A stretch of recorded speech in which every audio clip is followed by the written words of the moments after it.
If you enjoy this kind of content, please kindly subscribe to this channel. I make many videos like this. From the heart, thank you so much. They say life is fair, but is it really? If someone does good, shouldn't they be rewarded? If someone lives with kindness, shouldn't peace follow them? But what if it doesn't? What if the kindest man in the village ends up with nothing but suffering and silence? What if a woman who prays each night and feeds the poor still loses her child? Would you say karma failed, or that the Buddha lied? Tell me, have you ever wondered why good people suffer? Have you ever screamed inside, this isn't fair, this isn't right, why me? You're not alone, but maybe, just maybe, we've misunderstood what it means to live well. Maybe life was never promised to be easy, not even by the Buddha. Today's story will shake you. It will make you question everything. But it will also show you what real peace looks like.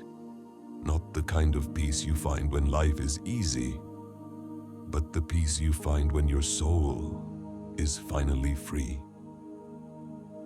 Let me ask you something. If someone lives a pure life, but ends up alone and penniless, is that failure? Or is that liberation? Comment below. I truly want to hear from you. His name was Thomas Elridge. To the world, he was just a retired school teacher. Ordinary, quiet, invisible. But to those who knew him, Thomas was the kindest man they'd ever met. He never raised his voice. He never hurt a soul. He taught generations of children in the countryside, walked miles each day just to teach in a one-room classroom with no ceiling fan, no salary raise, no complaints. Every winter, he gave away his own coat to a student who couldn't afford one. Every summer, he bought shoes for barefoot kids, even if it meant skipping his own meals. People would ask him, "Why do you give so much, Mr. Elridge?" He would smile and say, "Because someone once gave me a chance when I had nothing." But time is not always kind to the kind. At 72, Thomas lost his wife to illness. 6 months later, his only son, Michael, a man once full of dreams, fell into drugs, sold everything, even the family home. Thomas had nowhere to go. He wandered from shelter to shelter, slept under bridges some nights. A man who once gave everything now had nothing. People whispered, "Where is your God now, Mr. Elridge? Where is your karma? Is this what good men get?" But Thomas never complained, not once. One rainy evening, a monk named Brother Samuel saw him shivering on a bench. He invited him to stay at the monastery. Inside the quiet temple, by a flickering candle, Brother Samuel asked, "Do you feel betrayed? After a life of kindness, do you feel abandoned?" Thomas stared at the flame, his voice barely above a whisper. "No, I feel at peace because I've paid my debts. I hurt no one. I leave with clean hands." And then he told a story he had never told before. When he was 17, he watched his father beat a man to death, a man wrongly accused of theft. Thomas knew the truth, but stayed silent out of fear. "I didn't hold the stick, but I didn't stop it either. That silence was my crime." He carried that guilt for over 50 years. His kindness, his generosity, was not a performance. It was redemption. A month later, Thomas passed away in his sleep, in the same temple, wrapped in the same robes he had helped mend with his own hands. There was no funeral with crowds, just a simple bowl of incense, a candle and a note.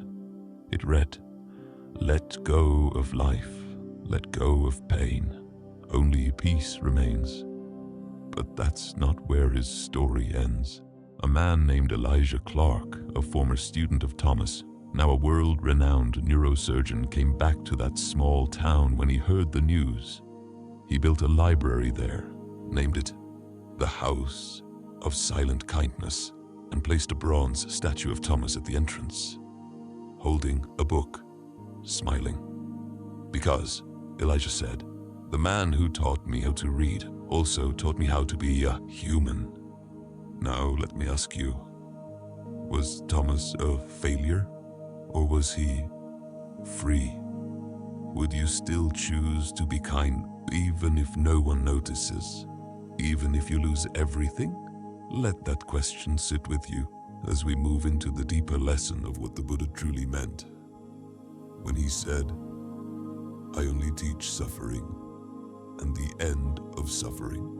What if I told you that peace, true peace, has nothing to do with comfort? That happiness, as we imagine it, is just another illusion. The Buddha never promised us an easy life. He never said, do good and the world will reward you. He never said, be kind and no pain will ever reach you. Instead, he said something much more honest. I teach only one thing, suffering and the end of suffering. Thomas Elridge understood that truth. He didn't expect the world to pay him back. He didn't expect applause for his sacrifices. He only wanted to walk gently, to leave this life without leaving harm. Many people think karma is a transaction. Do good, get good. Do bad, get punished. Simple. But that's not karma. That's a contract. Karma is deeper. Karma is the seed of every thought, every intention, every choice. So when Thomas chose silence at 17, karma was planted. Not because he killed, but because he knew the truth and chose fear over courage. And when he spent 50 years giving, not to erase guilt, but to transform it, he was not buying forgiveness. He was freeing his soul. That is the heart of karma. It is not punishment. It is not reward. It is reflection. It is the mirror we face when no one is watching. Thomas didn't suffer because he was good. He suffered because he stopped avoiding his past. He stopped pretending he had no part in it. And that honesty, that raw truth, was painful. But it was also not cleansing. The Buddha taught that suffering comes from one thing, attachment. Attachment to justice, to praise, to comfort, to what I deserve. Thomas let go of all of it. That's why in the final days of his life he looked poor to the world. But inside, he was wealthier than any king. Let me ask you something. Would you rather live a long life, full of praise and pleasure, but die with regret? Or live simply, quietly, and leave this world with no harm done? What matters more, the comfort of the moment or the peace of the soul? There's a reason people cry when they hear stories like Thomas. It's not just sadness, it's recognition. We see ourselves. We see the moments we stayed silent when we should have spoken up. The times we wanted to help, but chose convenience instead. We remember the chances we had to be like Thomas, and we ask ourselves, is it too late for me? And the answer is, number not if you start today. Not if you choose to let go of pride, of ego, of resentment. You don't need to become a saint. You just need to stop pretending that life owes you something. Because the Buddha never said, life will be fair. He said, life is suffering. But he also said, you're not bound to it. Freedom is possible, not by fighting life, but by understanding it. So the next time you face hardship, don't ask, why me? Ask, what is this trying to teach me? What am I clinging to? What am I afraid to face? And when you find the answer, let it go. just like Thomas did. So now, you've heard the story, you've felt the pain, you've seen the silence, and maybe you see yourself in Thomas Elridge. Maybe you're carrying something too, a guilt, a regret, a moment where you turned away instead of stepping in. It doesn't make you bad, it makes you human. But the question is, what will you do now? Now that you know that even the kindest man wasn't spared suffering, now that you've seen that good people don't always get happy endings, will you still choose kindness? Or will you close your heart and join the world in its coldness? Because this is where most people turn away. This is the moment where hope gets tested. This is where the Buddha's path begins. Not in comfort, not in rewards, but in that deep, honest space where you say, even if the world gives me nothing, I will give my heart anyway.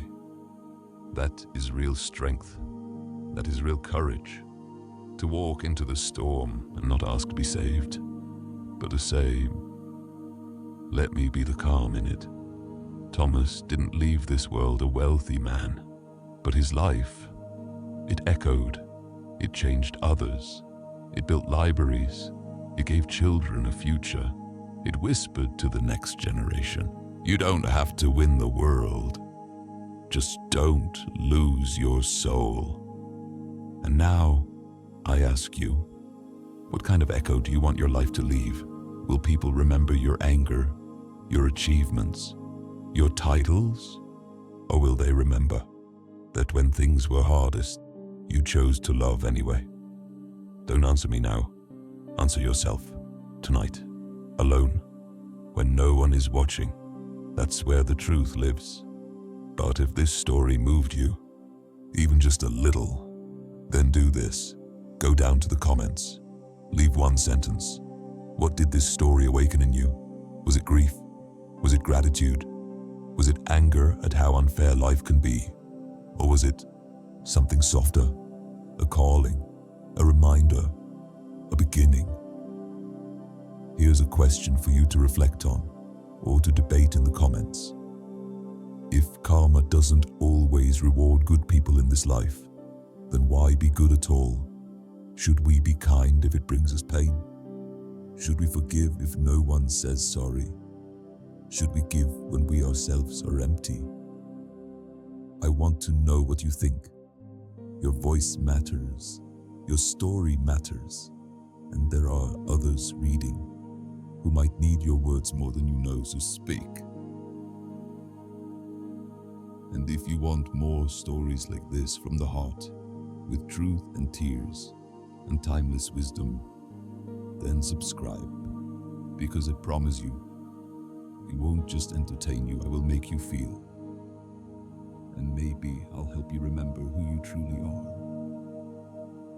Thank you for listening, for feeling, for staying.